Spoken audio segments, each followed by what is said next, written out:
You should have a microphone. Yeah. Okay. So, is the camera rolling? We're good. Welcome everybody to this, the first panel of our conference, Humanities in a Time of War in Europe, which I think really should hopefully set the scene and set the ball rolling on a whole number of conversations that we're going to then develop over the course of today and tomorrow. I'll introduce each speaker in turn, then everybody's got 10 minutes. So if you talk for 10 minutes, we'll run all the presentations one after another, and then we should have plenty of time for discussion at the end. If that's okay with everyone? Yeah, brilliant. Okay. So the first delegate to speak today is Anna Branach-Kallas, who is professor at Nicolaus Copernicus University in Turin. Her research interests include post-colonial literatures in English and French, the representation of trauma and war, health humanities, and memory studies. Over to you, Anna. No, I think we're going to just speak from the chair, if that's okay, so that we can record it okay. What about the slides? The slides, which Jamie will be sorting out the slides, okay? So if you just say, next slide, please. So if you can use your microphone so that they can go. Some of the greatest literature has been inspired by war. The Iliad and the Odyssey, Ivanhoe by Walter Scott, Tolstoy's War and Peace, Les Miserables by Victor Hugo, Dr. Zhivago by Boris Pasternak, All Quiet on the Western Front by Erich Mayer-Remarque, Good Soldiers Schreck by Václav Hasek, The Yellow Birds by Kevin Powers, The Lord of the Rings by J.R.R. Tolkien. The list is very long. We enjoy war fiction because we are confident that we ourselves will never have to take part in the war. Yet war is not an aberration, best forgotten as quickly as possible, nor is it simply an absence of peace, which is really the normal state of affairs. Such misconceptions need to be unlearned in a global world confronted with the refugee crisis. As historian Margaret Macmillan contends in her recent book War, How Conflict Shaped Us, if we fail to grasp how deeply intertwined war and human society are, to the point where we cannot say that one predominates over or causes the other, we are missing an important dimension of the human story. We cannot ignore war and its impact on the development of human society if we hope to understand our world and how we reached this point in history. As a First World War scholar and a woman, I often encounter puzzled reactions to my interest in war, preconceived ideas that might have been shaped by gender roles in war itself. War fascinates us because it raises fundamental questions about what it is to be human and about the essence of human society. It brings out the bestial side of human nature and the best. While historians usually focus on the war front and offer detailed accounts of military campaigns, writers and poets try to explore the physical and psychological damage suffered by combatants. If you think about recent war fiction produced on the centenary of the First World War, it has helped us unlearn to focus on combat only and to learn to include the home front in our conceptualization of war. In these works, war trauma is often not the category that encompasses death directly, but rather draws our attention to the survival of subjects in and beyond sites of violence. Consider how British writer Louisa Young represents in The Hero's Welcome the traumatic impact of the war. Have a look at how French writer Alice Vernet represents in Dans la Guerre the quiet trauma a female protagonist suffers from, a condition affecting wives, mothers and sisters who have to struggle with devastating anxieties concerning the fate of their men at the front. Waiting in these conditions becomes a form of female agency in war. The purpose of such fiction is not to portray men and women as interchangeable victims of the first global conflict, but to place a different experience of suffering in relation to each other and thus reconceptualize the sequels of extreme violence. If we treat fiction as an extended form of commemoration, and commemoration as a measure of what matters to us and a measure of us, a reconstruction of the past from a certain point of view in the present, what kind of values, we might ask, do we wish to reaffirm during commemorative events? Condemnation of war, shared vulnerability of European combatants, recognition of civilian trauma, conflict between individual rights and duties. But is it enough?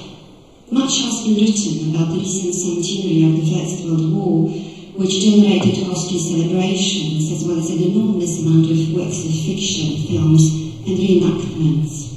In European countries, the Great War was represented most in terms of national pride and trauma. While European nations were commemorating the centenary of the conflict, refugees from Africa were struggling for their lives on the coast of Europe. However, the years 1914-1918 were remembered as a European civil war rather than a global imperial conflict, the first true world war in which peoples and nations from across the globe fought and laboured alongside one another, rarely in equality other than equality of suffering. It is therefore perhaps for fiction writers to ask what commemorative cycles conceal about national and imperial histories. What is greatly needed today, it seems to me, is a joint effort to unlearn the nationalist and imperial scripts and to recognise how much colonial perspectives are part of European war heritage. It is interesting that while Europe was being reconstructed after the Second World War and was committing to democratic values, after all, on both sides of the Iron Curtain here as well, Europeans were learning to forget the contribution of colonial soldiers to the victories of the Allies in both 1918 and 1945, and to eliminate them from war archives. However, it is not enough to recognise the contribution of soldiers of colour and of the multiracial character of the global wars. As Chantal thus reminds us, to decolonise the memory of war involves an ethical questioning of the trauma sustained by all participants. In this sense, the fiction of French-Senegalese writer David Diop and Tanzanian-born British writer Abdulrazak Gurnah challenges the colour of war memory, yet resists the urge of turning non-white soldiers into colonial heroes and of sanitising the most painful aspects of their war experience. Both help us unlearn to see the 1914-1918 conflict as a clash of European empires and propose a vision of the war in which cultural encounters between people of various skin colours play a central role. What is the result of these cultural exchanges? In Verdun, all blood is black at night, Diop explores the mental collapse of his tirailleur Senegalais, who ventures every night into no man's land to collect the hands of the German soldiers he brutally murders. Diop undermines the dichotomy between civilized colonizer and colonized savage by depicting the enthusiasm Alva's actions cause among his white comrades. Furthermore, Diop contrasts the bloody feats of his protagonist with the civilized practices of Captain Armand, when the latter accuses of treason and sentences to death a group of rebellious soldiers. Alpha questions the logic according to which it is against the regulations to mutilate German corpses, whereas it is acceptable to execute one's own soldiers in such a gruesome way. Diop's insistence on the barbaric practices of the French army and the harmful effects of combat on the colonial subjects challenges the myth of mission civilisatrice. In Verdun, the tirailleurs Senegalais become witnesses to European barbarity and are involved in a cognitive process that is particularly destabilizing and eye-opening. In Afterlives, Gurnah depicts the atrocities committed by the German Schutztruppe in East Africa prior and during the First World War. He explores the psychological transformation of German officers and the local Askaris who hardly understand what the conflict they have been involved in is about. The novel generates a series of disturbing questions, asking us to consider what remains in the aftermath of so much devastation. What can be salvaged from one of the consequences of colonialism is the deliberate exclusion of the African perspective from the archives. How do we remember if we do not know what has been erased? The obliterated stories of thousands of African lives lost in the war, Askar reporters and civilians, are represented by the haunting presence, absence of one of the central protagonists, Ilias, who, having remained loyal to the Germans after the war, immigrates to Germany, supports the Third Reich, and finally dies in a concentration camp. The analogy between colony and camp that Werner draws in his novel suggests disturbing continuities of coerced labour, population segregation, and systematic brutality between the colonial and the Nazi projects. In Afterlives, colony and camp function as epiphanies of catastrophic modernity, which resituates in thought-provoking perspective the pernicious repercussions of the modern invention of race, as well as the pathologies of racism, both in Africa and in Europe. Job and Werner force us to draw uncomfortable conclusions, and although they focus on the remote past, illuminate an actual tray of the historical moment we live in. The belief that freedom and rights are inherently differential, needing to be earned and won gradually by some, and able to be graciously bestowed by others. Thinking about the current crisis in Ukraine, it is important to mention the work of Zerhi Jadan, one of the most promising Ukrainian poets and writers. The Orphanage, which he published in 2017, is a powerful novel that excavates the human damage wrought by the ongoing conflict in Ukraine.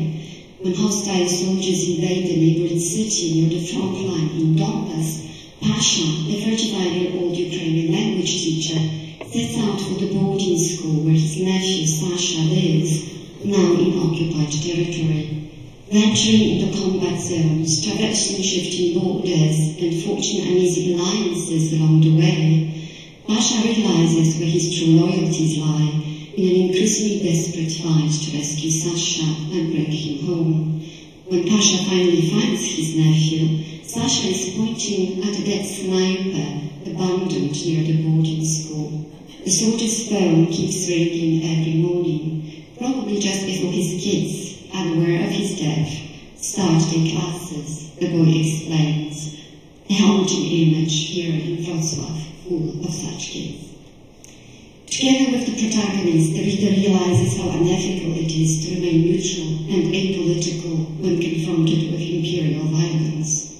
Ultimately, the novel draws a parallel between Pasha's dysfunctional family and Ukraine, or perhaps Europe, watching from afar.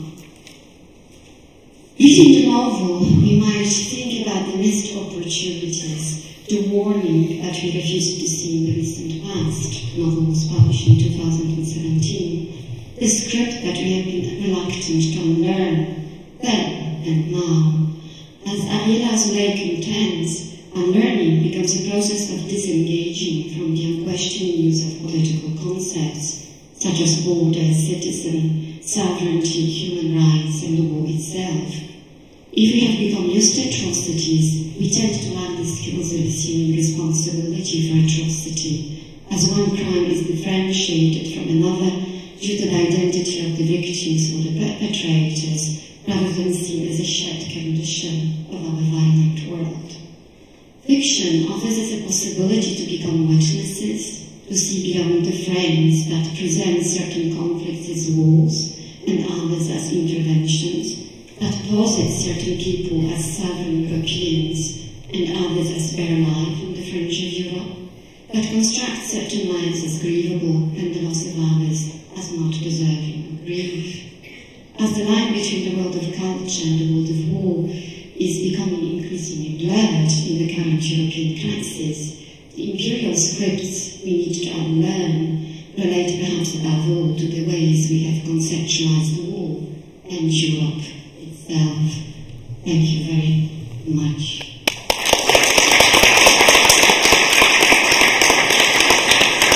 Thanks so much for a wonderful paper, also for your fantastic timekeeping skills. So that's great.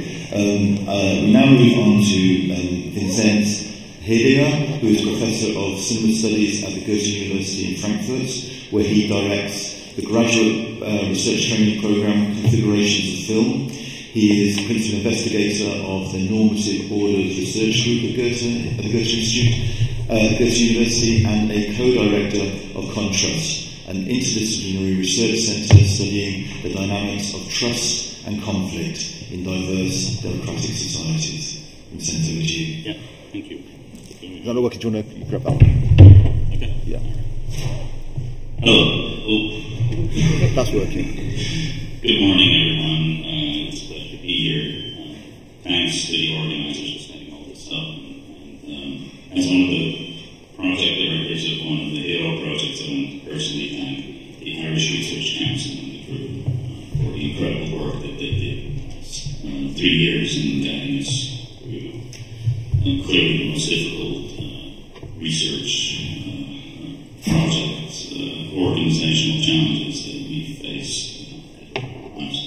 Can we go to the second screen? I want to difficult to calibrate. I want to make a fairly simple point and illustrate it with an example from our which relates to our research project. Victor E was our research project, and we studied the representation of public spaces in post-war non-fiction films across Europe, a particular view of how these representations shaped notions of citizenship and political possibility. If we discuss the humanities in crisis in a time of war, one of the implicit assumptions is that during wartime, the humanities sort of recede to the background because more important things are actually happening. And I want to make a counterpoint and argue that the humanities are actually at the very heart of this war. In two ways. I want to argue that the humanities bear a direct responsibility for this war, and that the war that we're exposed to right now, and that the people of Ukraine are suffering, and other people in the former Soviet Empire's circle, is a form of hybrid warfare affair that is actually a form of cultural practice and cultural production, and therefore a genuine object for a critical humanities approach. How are the humanities responsible for this war? If you look at the coterie of people in Russia who planned and executed this war, the political functionaries, you will find that these are all people with humanities degrees. The military leadership played a secondary role. We realize now that the intellectual caliber of the Russian army leadership is not very impressive. But the people who actually framed the war, established the narratives, and decided to execute it are usually people in the FSB leadership and the inner circle of the Kremlin who went through humanities programs, studied Arabic, studied Chinese, humanities degrees, and draw on that particular knowledge. And then, of course, there's President Putin, who, as we all know, is an amateur historian who justifies his decision to go to war with a very unique reading of European and Russian history. So what we're looking at is sort of an analogy between the role the humanities played in the project of European colonialism and imperialism. European humanities are gradually coming to terms with the fact of the legacy and the imperial and colonial legacy of the humanities across the continent, the production of anthropological knowledge, the production of linguistic knowledge, production of cultural knowledge in the 19th and 20th century were intricately implicated in the colonial projects of Western Europe. And what is becoming more evident right now is that the same goes for humanities in the Russian, Soviet, and neo-Russian imperialist projects. So one of the outcomes of this war will have to be the decolonization of the humanities, not just in Western Europe, but in Russia and as part of the decolonization of the Russian Empire. And part of the work of the humanities in the wake of this war will have to be to write a history of the war with a view to the role that humanities and humanities knowledge played in preparing, laying the groundwork, and executing this particular war, which is a war of genocidal aggression, which means that eliminating the different culture, different language, and different cultural traditions. The second point is, and this is something that the people who've been exposed to Russian imperialist warfare over the last 15 years, because this war didn't start on February 24th, it started in Ukraine in 2014, it started in Georgia in 2008. At every turn, what people have been exposed to is a combination of actual military warfare and cultural warfare, and a kind of a cultural production of rhetorics, memes, troll factory output, which basically is the main cultural output of the Russian Federation of the last 15 years. The Richard cinema probably talked about it, but the really important cultural export from the Russian Federation over the last 10 years is trolling and hybrid warfare, cultural means, and the kind of aggressive steering narratives in the Western public sphere that we all have become familiar with. And this, of course, is a task for the humanities. This is genuine humanities work. This is about deconstructing the semantics of the rhetoric. It's about learning the institutional frameworks and studying the institutional frameworks of these kinds of rhetorics and coming to terms with the fact that warfare in the world that we live in is, in fact, as I argued, a mode of cultural production, and we need to understand it as such. I want to give you a brief example. Can we go to the next slide? The next slide. One of the countries involved in the decree is the Czech Republic, and this is a relevant example in connection to the Ukraine war, because the original approach to Kiev in the early days of the war was actually modeled on the occupation of the Czech Republic in 1968. So basically the same elements, the same moves. It was more of a psyops operation than an actual military operation. It worked in the Czech Republic in 1968. It didn't work in Kiev in 2022, partly because Ukraine was prepared and knew what was coming and understood the script and countered the script by not falling for the kind of psychological operation elements in that scenario. So there's a connection between 68 and 2022, which brings me to my example, which is the semantics of the lenses square in the second half of the 20th century. Can we go to the next image? I just want to show you a series of images. This is August 21st, 1968, Prague. The moment of the Russian occupation. Next slide. January 25th, 1968, Latin. This is the day of the burial of Jan Popov. Jan Popov was a student of philosophy at Charles University in Prague who immolated himself in Lenin Square in protest against the Russian occupation, which led to massive protests on the day of his burial, at a point where public protests were, of course, forbidden, but the population of Prague used the opportunity to raise their voice against the Russian occupation. Next slide, please.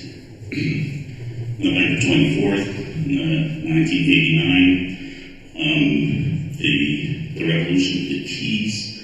This is the turning point of Czech resistance against Soviet occupation, after the point where the Soviet regime crumbles and the post-Soviet and post-Cold War period begins in Czech history. And the last image. Last Saturday, still the same location, 7,000 people protesting against the Czech government's support of Ukraine and actually endorsing policy of leniency towards Russia. What this image shows at first sight is sort of it is a palimpsest, an overriding, a rewriting of all the previous images. What we see here is a public event, a demonstration, a organized semantic act that basically cancels and overrides all the meanings that have been established by the previous three images. And it will be easy now for us to say, well, these people have been manipulated into doing this by whoever, the Russian secret services, or because they're in the wrong internet bubble, and there's certainly certain truth to that. But what we're looking at here, I think, is also one of the challenges and tasks for us as humanities scholars going forward. We need to understand what kind of agency we're seeing here. We need to understand who these people were, why they did it, and what their meanings were, and how it could become possible that in the same space that had been the iconographic center of resistance to Soviet rule, you would have in 2022 a public event that sort of argues the contrary. Let me go to the next slide. Here's a possible avenue of research. When I saw this image last Saturday, it made me think of this particular film, a film called Chesky Sim from 2004, which is sort of a mock documentary. It's a film about a mock advertising campaign for a fictional shopping center in Prague, which was set up by the filmmakers together with a professional advertising agency, and they advertised the coming of the new shopping center and invited people to come and see it, but basically it was sort of guerrilla marketing. They were warning people against going there and warning them against the low prices. And so on the set day of the campaign, they set up the cameras in the field. There was this fake shopping center facade. And as a matter of fact, tens of thousands of people showed up and wanted to go shopping in the fake shopping center. I'm going to just leave that out there, but it tells you something about how these kinds of operations might function. Next slide. So, as a simple rule, I think there's no politics without a politics of images, and as we all know, war is not merely an act of policy, but a true political instrument, a continuation of political intercourse. Carry on with other means, that's of course positives. Thank you very much.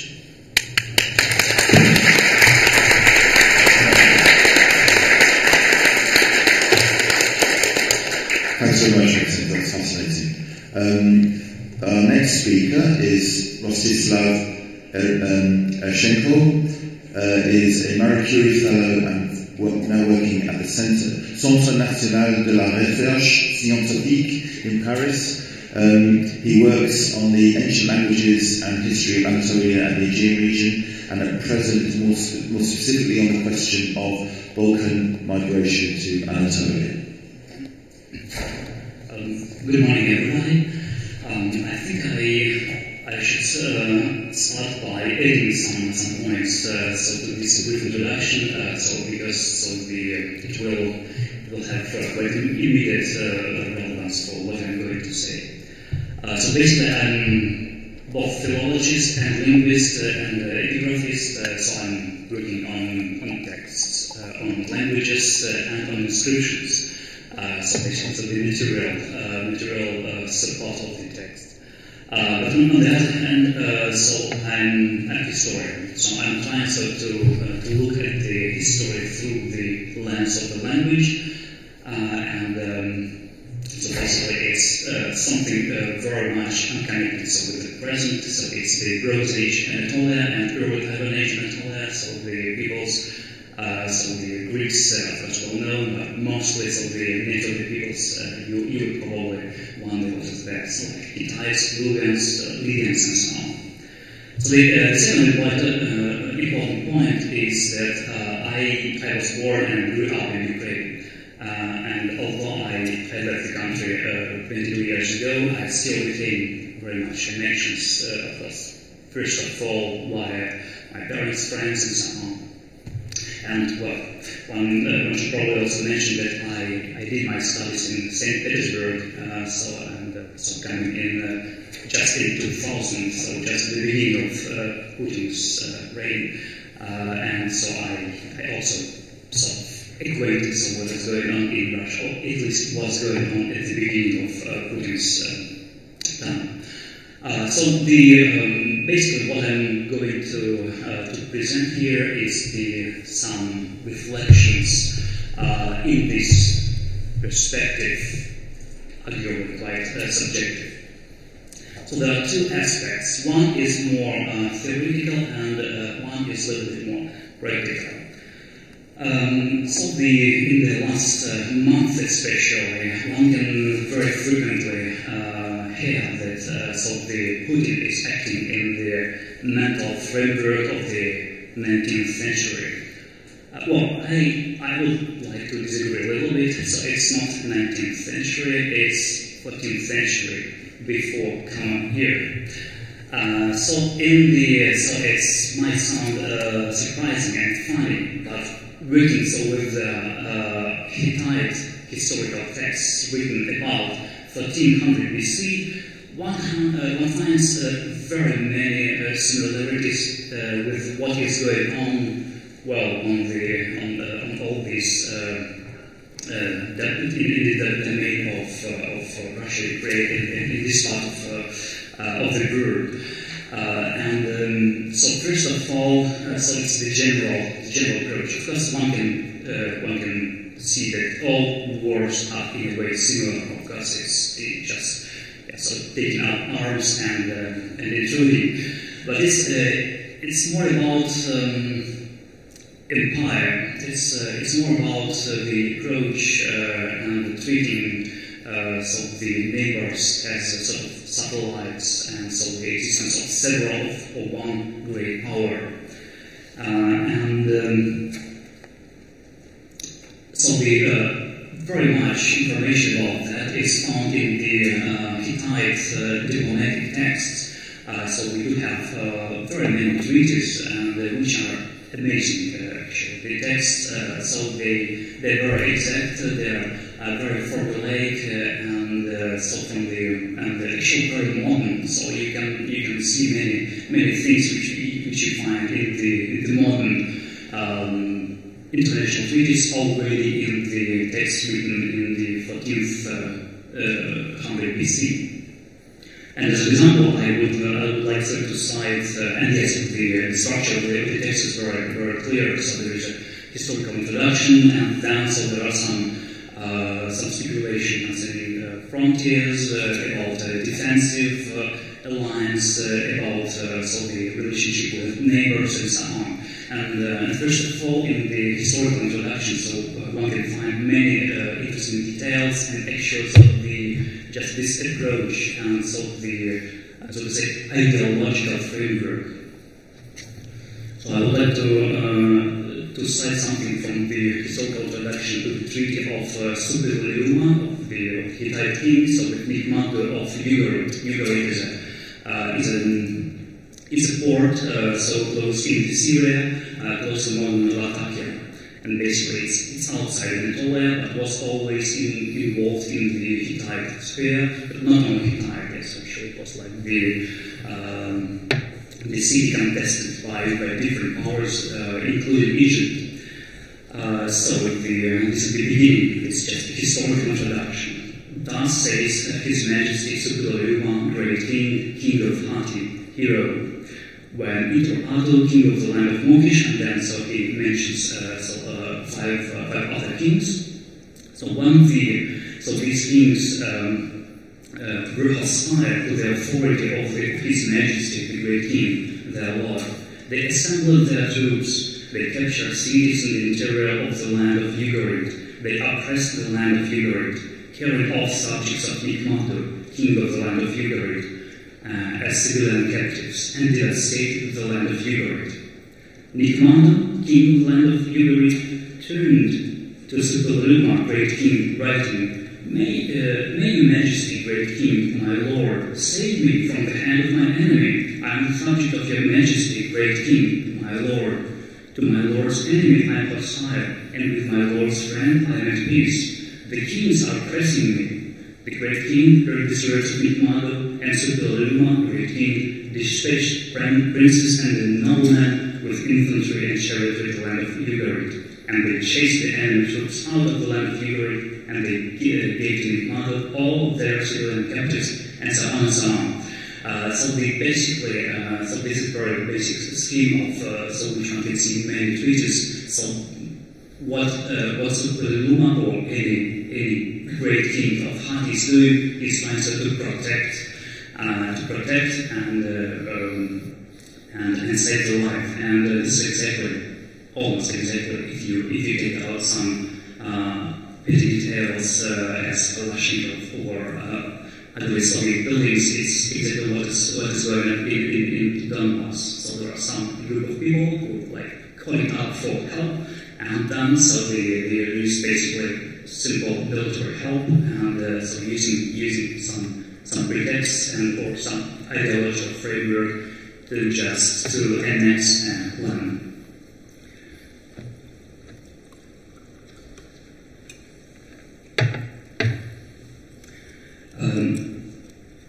Okay, so there are many interesting things. My original idea was to talk a little bit more about propaganda, so because propaganda is actually present already in the late Bronze and Anatolia very much.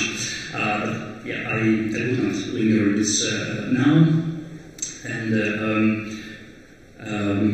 so I would like to finish this theoretical part, so like with an inspiration, so a little bit less interesting and a little bit more negative.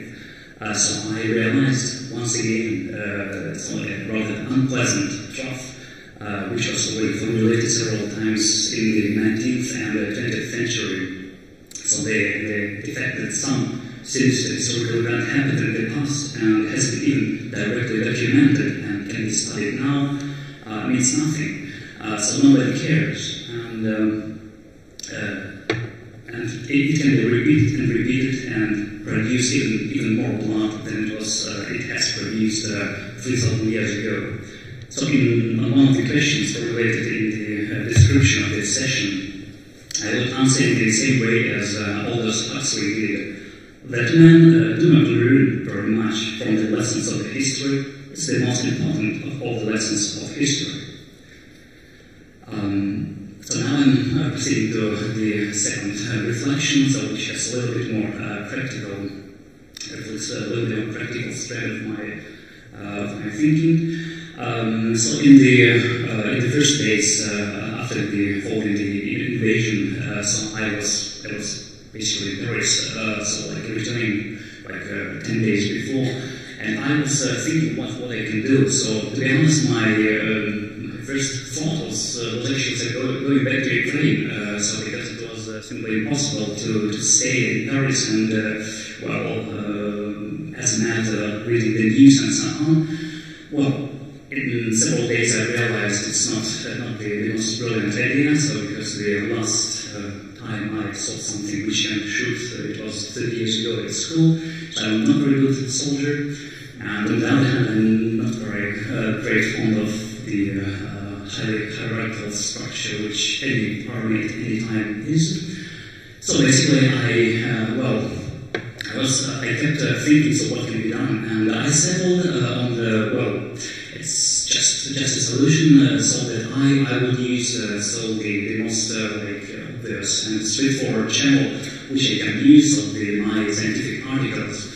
So to make some change. So basically, I decided to introduce some introductions which concerns Ukraine, and so to make some comments about what is going on and about the history.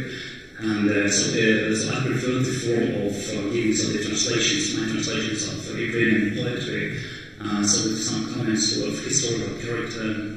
So if you are interested, so in the two articles which I have already written, so it's the Basilistus, so one of the great dissident poets of the 20th century, and Nicolaus, so the philosopher and the poet of the 18th century, who actually lived in the region where I was born, in the Kharkiv.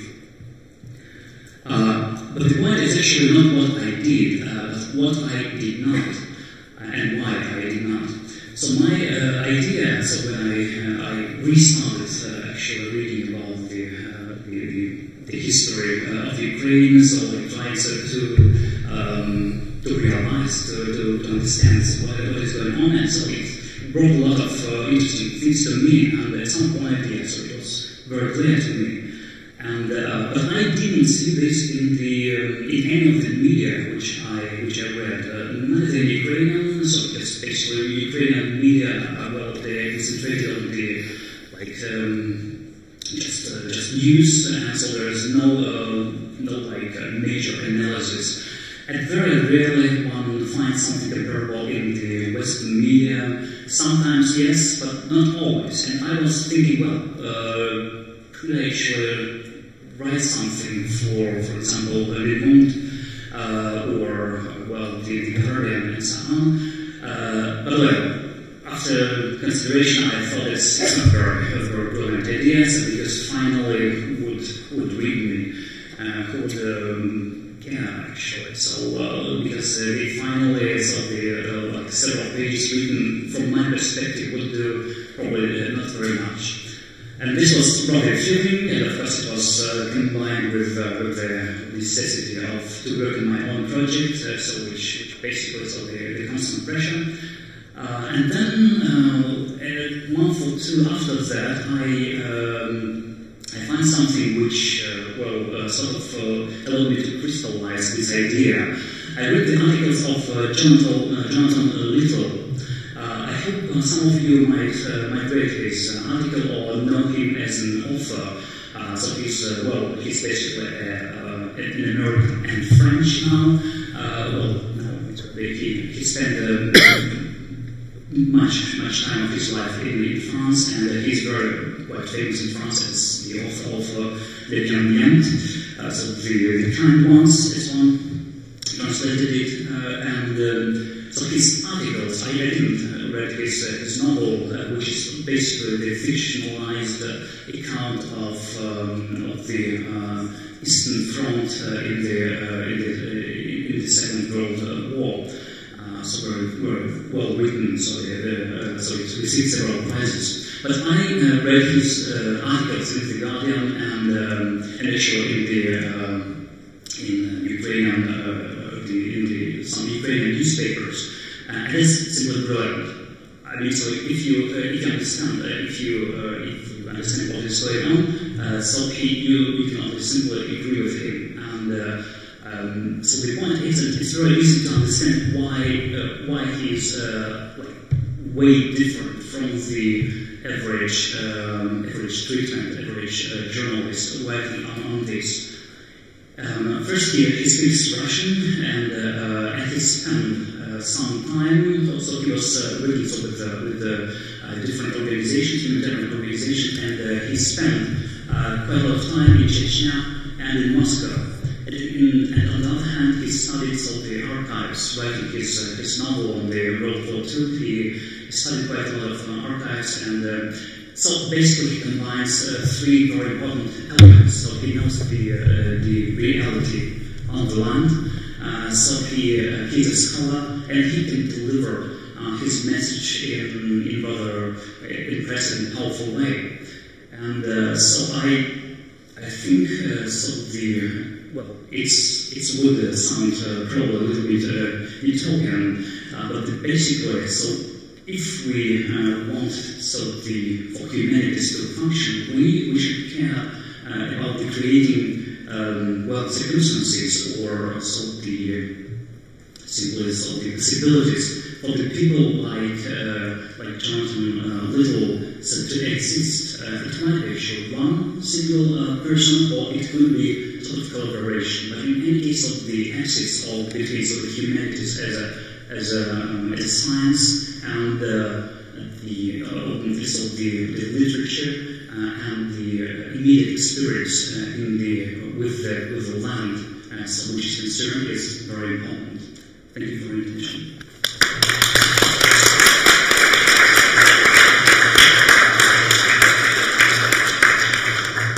Thanks very much. And last but not least, Catriona Kennedy. Catriona is Senior Lecturer in British and Irish History and a member of the Centre for 18th Century Studies at the University of York. Her most recent book is Narratives of War, Military and Civilian Experience in Britain and Ireland, 1793 to 1815. So I imagine, I'm not alone amongst my fellow scholars of the humanities in being rather unequal to the task of speaking to the current conflict in Europe. Sorry, is that sounding all right? Yeah.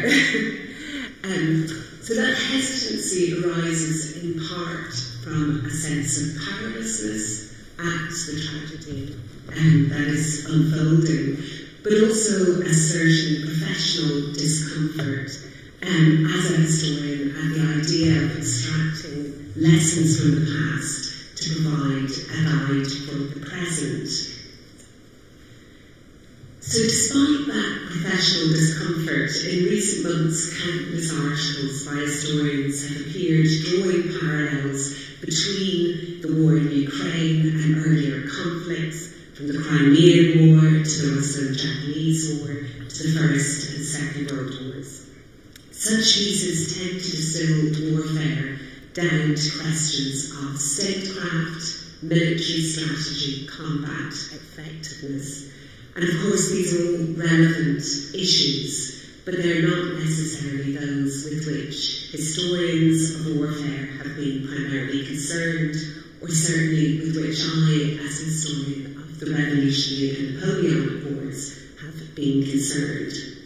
So what I'd like to do in this short paper is briefly talk about the HERA project and that I was involved with, some of the parallels and insights that might be drawn from that, and then to reflect a little bit more broadly on the possibility of a critical war studies in which the humanities have a key role to play.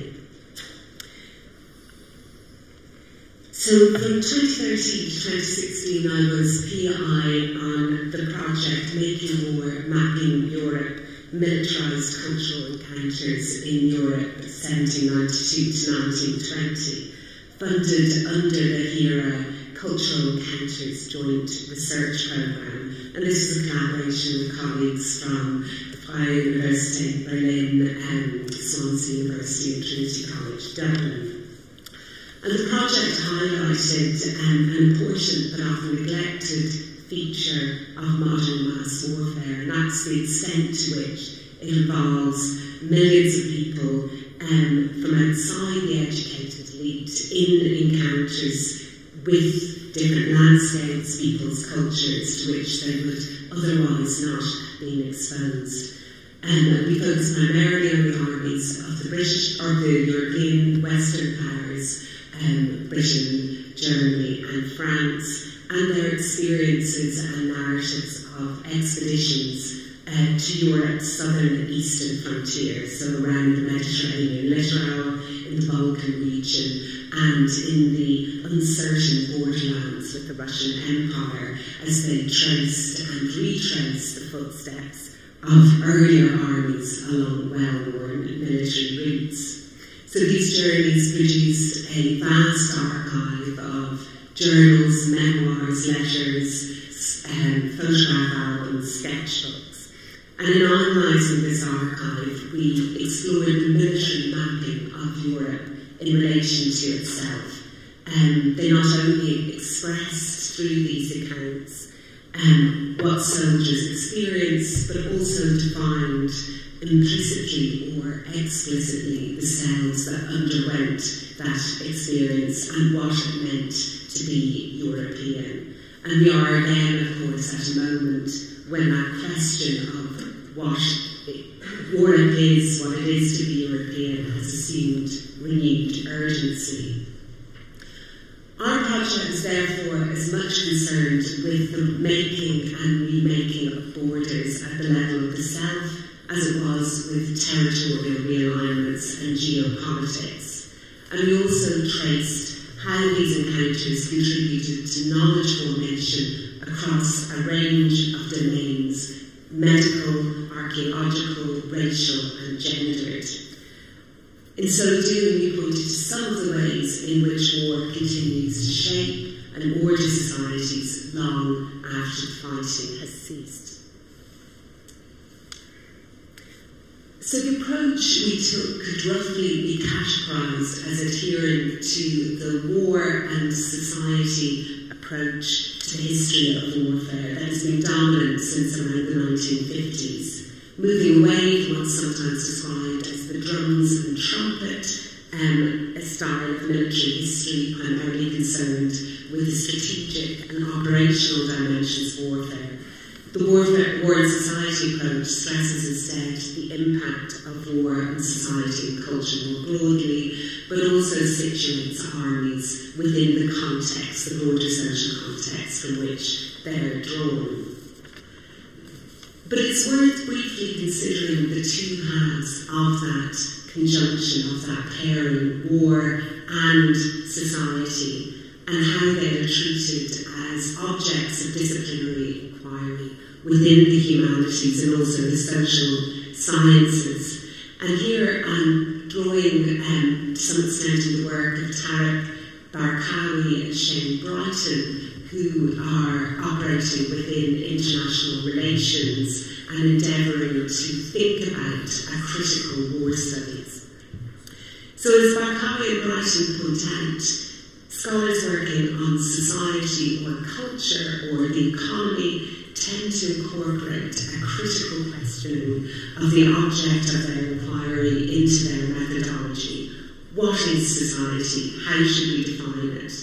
By contrast, those who tend to work on war are less interested in the ontology of war, or they tend to rely on common sense understandings of what the essence of war is. And typically the assumption that is that what defines war and what defines vastly different wars across time and space, from the Hittite wars to the wars of empire to the current conflict in Ukraine, is fighting. Yet while fighting is isolated as the defining essence of war, those of us who work on the history or culture of warfare tend to insist that the effects of war go far beyond combat itself.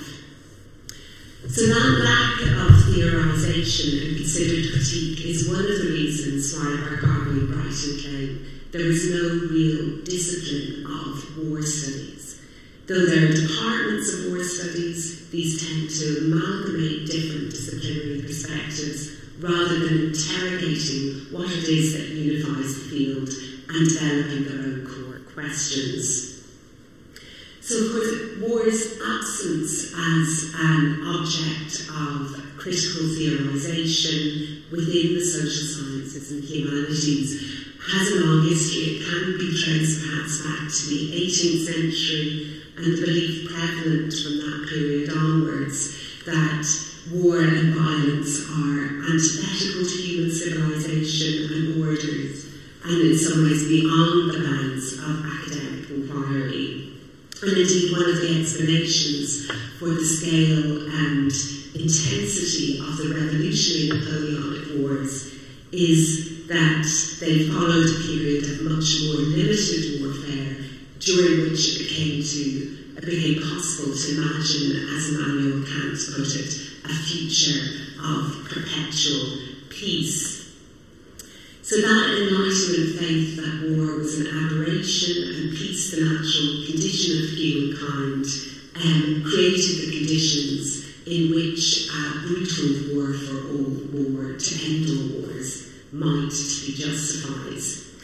And of course parallels have been drawn between the optimism of European thought on the eve of the Revolutionary Wars and the confidence expressed at the end of the Cold War that liberal democracy, free trade would deliver a future free from interstate conflict, that we had reached the end of history. As the current conflict depressingly shows, we should be cautious about viewing war as aberrational or as a parenthesis in the normal state of human affairs. What then might critical war studies that involve social sciences and humanities and that can generate meaningful insights from the analysis of conflicts past and present look like? Branach-Kallas writes and propose that it requires a rethinking of the ontological status of war, one that emphasises the chaos, unpredictability and contingencies of war as famously theorised by Clausewitz, the friction of war, but also its capacity to unmake and remake social and political orders. War's undoing of uncertainties, which is experienced at both the level of the high command and at the level of civilians and combatants, in turn requires the construction of retrospective certainties about war and across various fields of knowledge, unrelated or seemingly unrelated to war. So this, they propose, is at the centre of war's ontology, its power to remake what is unmade. So consequently, we should recognise how war forms and structures the very architecture of our reality. Such an approach, of course, is unlikely to yield easily packaged lessons from history that can inform present policy. And for many of us working in humanities, it may not even strike us as a particularly novel proposition. We've already heard something very similar about the role of literature.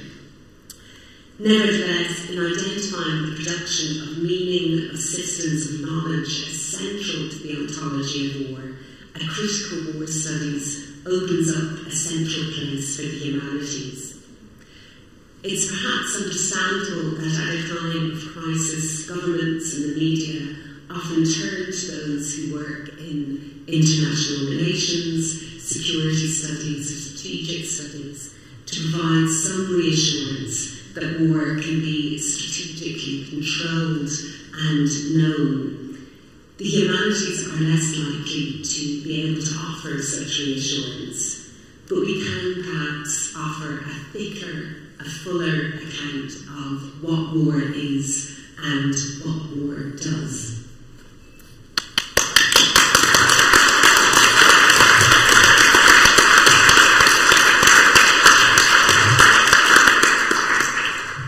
Thanks very much, everybody, for absolutely fascinating accounts that I think really set the ball rolling well for the rest of our conference. And it seems to me what you guys have really picked up brilliantly is both how humanities are part of the problem and potentially also part of the solution.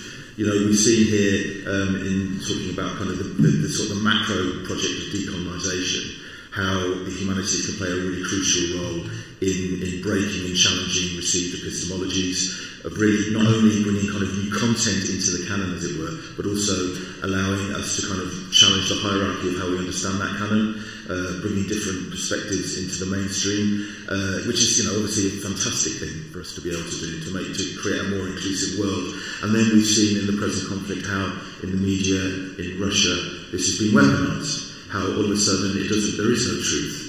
Whoever has the best platform, their epistemology ultimately wins. But at the same time, we also see in the humanities how the situated material approach to the human experience that is at the heart of much creative work offers a potential counterbalance to that, right? You know, so you actually see, well, you can't get beyond the fact that real people suffered in very specific ways, and the archive and literature, etc., allows us to capture that. So, just in order to sort of set the ball rolling, in terms of if humanities are both kind of part of the problem but also part of the solution, at the moment we're in the crisis. At the moment it's very hard to imagine where we're going to go, but I just wonder if anybody has any reflections on where does the humanities go post-conflict? You know, what role do you see your particular disciplines playing in trying to kind of get beyond this moment and to re-establish a notion of truth, or to re-establish the decolonial project, or wherever it might be. But where do you see humanities going? Don't leave to the microphone.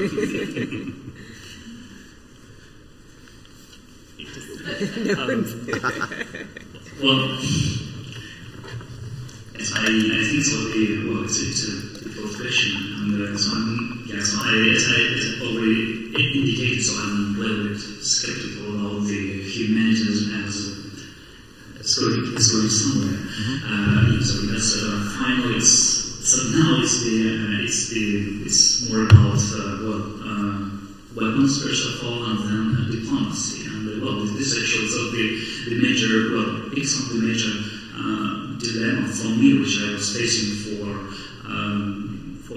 years actually. So because I left Ukraine so I studied in Russia and worked in Europe for many years, and so I wanted actually, I would like to go back to Ukraine, but it's impossible. So because the science, actually my field, so the ancient studies of the ancient languages, simply does not exist in Ukraine, and so which is obvious why. Yeah, so if the country is it's in a certain state, so the first so we need to establish the economy and properly functioning social institutions, and then comes any sort of science. And in this sense, the natural sciences are in a little bit better position, so because they are more immediately connected with industry and so on. And humanities are like the foster son of everything, and so I don't know. Yes, so I hope that my only hope is that the crisis will create a new foundation, and we'll see. So what can we build from this fundament?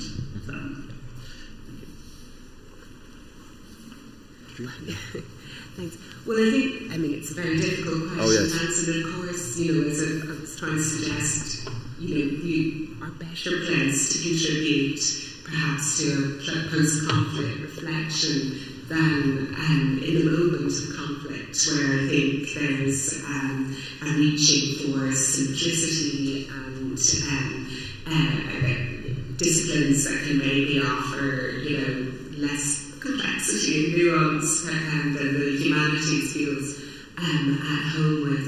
I do think we have to, that the humanities will be shaped. Our concerns, of course, will be being shaped by the current conflict, and this is certainly what I've seen happen with scholarship by both literary scholars and historians working on the Napoleonic Wars. That really changed against the backdrop of the US-Iraq War. So this war will shape how we're researching, as well as the possible contribution that we can make after. It is, again, thinking about earlier wars, I've been involved with various projects that have mapped out a European space of memory from the Napoleonic Wars that reaches from Ireland to Russia, and in some ways was understood to be a kind of more a foundation for a positive, transnational European identity. So I suppose, there's also those more benign ways in which memory of the past have been used, as well as clearly the much more divisive ways that they are currently being used. Great, sorry, can I just say, I think we're going to 1:15 now, are we, because we started later? 1:15, yeah, so, yeah. It's okay, that's what Tony says. Okay. Tony says it's 1:15. He's the boss. Vinzenz, would you like to? Sure. 3 brief points. My personal feeling at the beginning of the war was, we have our talks and we have to continue to do them, but what matters now is that Ukraine wins. And whatever we higher or major ways we need to do that. Second point, this is something we discussed at the final conference of victory in Paris. On February 4th, the heart of Europe has moved east. February 24th. What we need to understand is that the distance from Frankfurt to Lviv is the same as the distance from Lviv to Mariupol. What we need are new mental geographies of Europe. We need to understand what Europe really is in a different way than we did before. And the humanities have an important contribution to make. And third, and this is a pitch, you mentioned in my introduction the project that we're working on right now in Frankfurt, which is called Contrast, Conflict and Trust under Conditions of Uncertainty, which is, if you will, sort of Frankfurt School 4.0. It involves economics, political science, international relations, law, philosophy, and the humanities. And the working hypothesis of the project, which involves about 25 PIs, is that contrary to communitarian notions of trust, which always presume that trust only emerges from ethnically and culturally homogeneous settings, trust can actually, in modern diverse democratic societies, emerge from conflict. So there are certain forms of conflict and protocols of conflict that lead to trust and that actually strengthen society. And I would argue that that is a highly pertinent working hypothesis for the current environment, and the role of the humanities in that particular project, of course, is to find the common language of the social sciences and test that hypothesis in various environments. So that's what we're going to be doing in Frankfurt going forward. But I think the new mental map of Europe is something we need to work on together. Well, first of all, this is a very optimistic assumption. Humanities beyond conflict, right? Is that a foreseeable future? A world without conflict, Europe without conflict, right? So it's quite difficult for me to answer this question, right? Because we do not foresee an end to the conflict soon, right? And perhaps there will be another conflict in the pole, right? It's quite difficult to conceive of such a future. But thinking about more perhaps theoretically about the potential of the humanities, as I agree with Victor, this is what we have been talking about here. The strength perhaps that we can gain from the present situation, from the current crisis, is this ability to draw connections, to remap Europe, to reconceptualize Europe, to see connections between histories of imperialism and histories of war that have evaded us so far, right, to perhaps start to see beyond this division which is still very much present, Western Europe and Eastern Europe, right? I think this is very much part of our mentalities, especially in the West today, right? That Eastern Europe is something very different from Central and Western Europe, right? So this reconceptualization, as you said, of what it means to be European is perhaps the greatest gain in relation to the situation of crisis we face today. But beyond conflict, that's something difficult to conceive. Thanks very much. In the last few moments, can I open up to the audience to see if anybody has any reflections or questions that they would like to ask? Please. We've got a microphone. Yes. Is that working? Thanks. Yes, thank you very much. I listened with your great interest.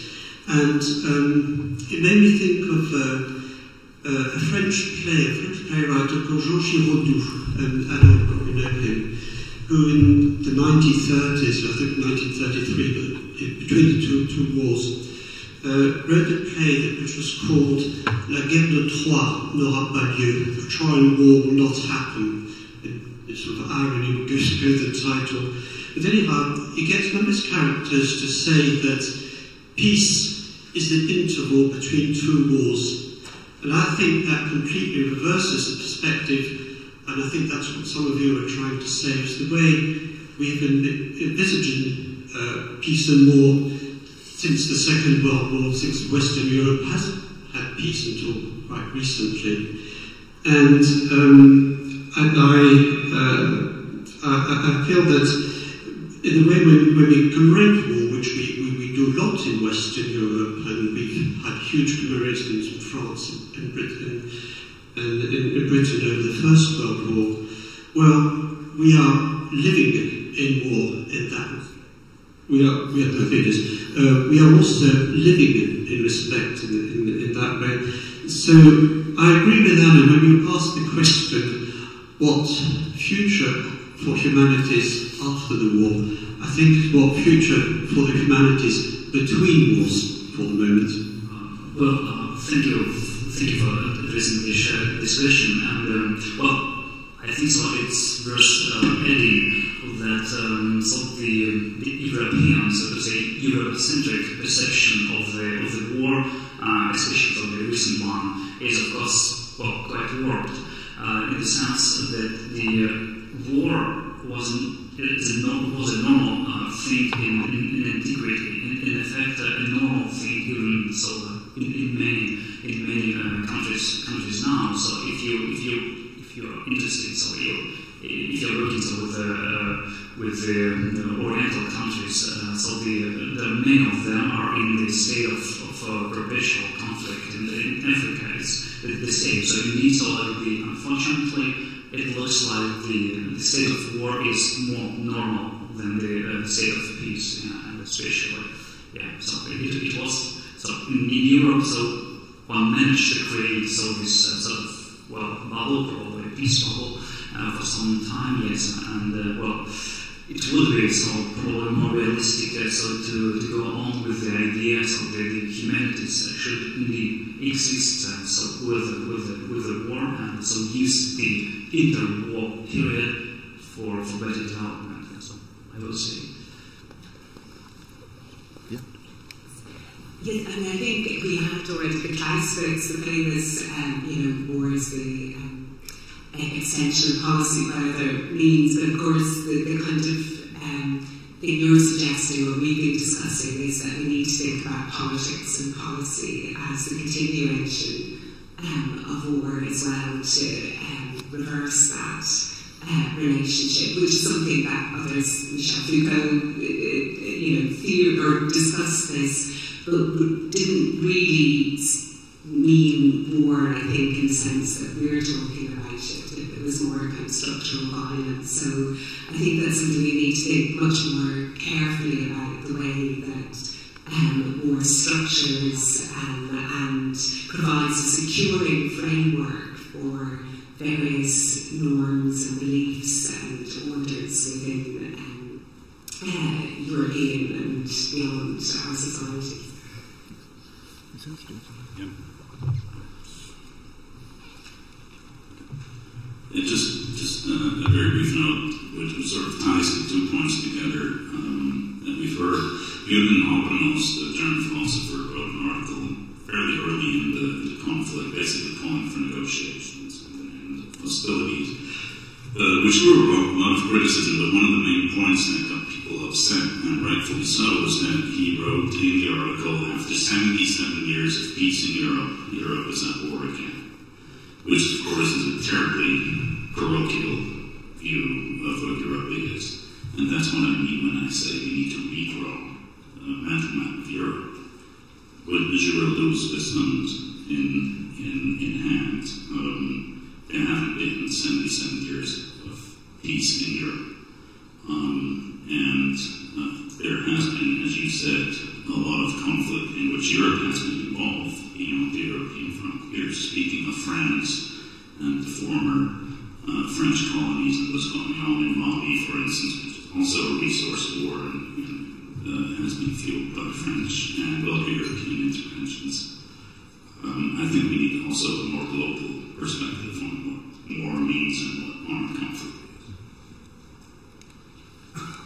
is. Okay, maybe one final question. Yeah, good morning. My name is Henrike Schmidt from Freie University in Berlin, part of the European SPA project.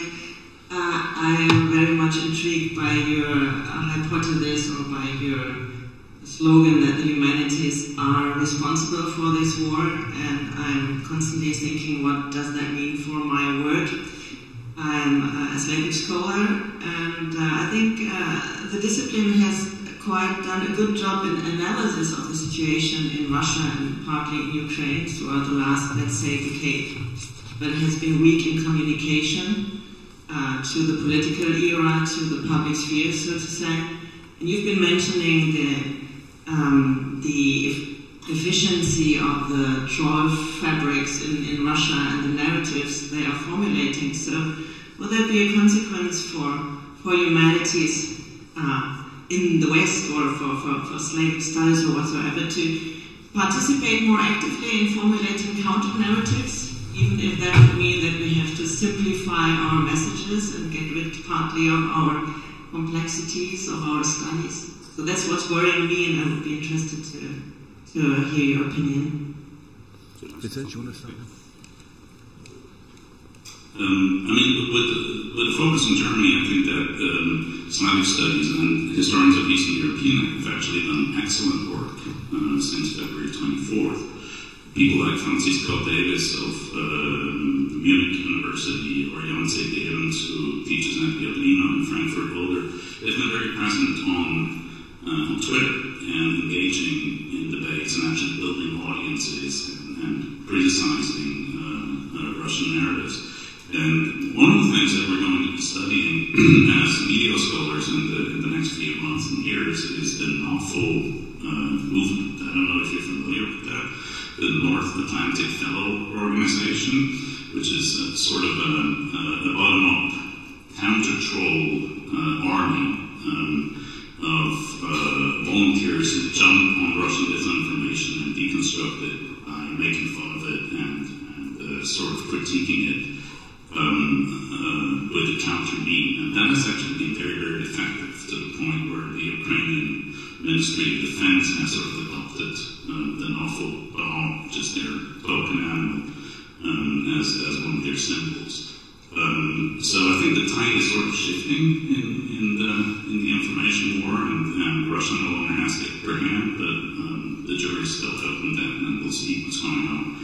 And of course, I mean, one of the things I said at the beginning of the war is that it was a huge mistake in German universities to phase out much of Eastern European history in the history departments, because that's one of the things that happened. Slavic departments were closed in my university, for instance. It was sort of shifted over to Gießen, and chairs of Eastern European history were closed down, were not replaced, but we thought, there's peace now and everything's cool.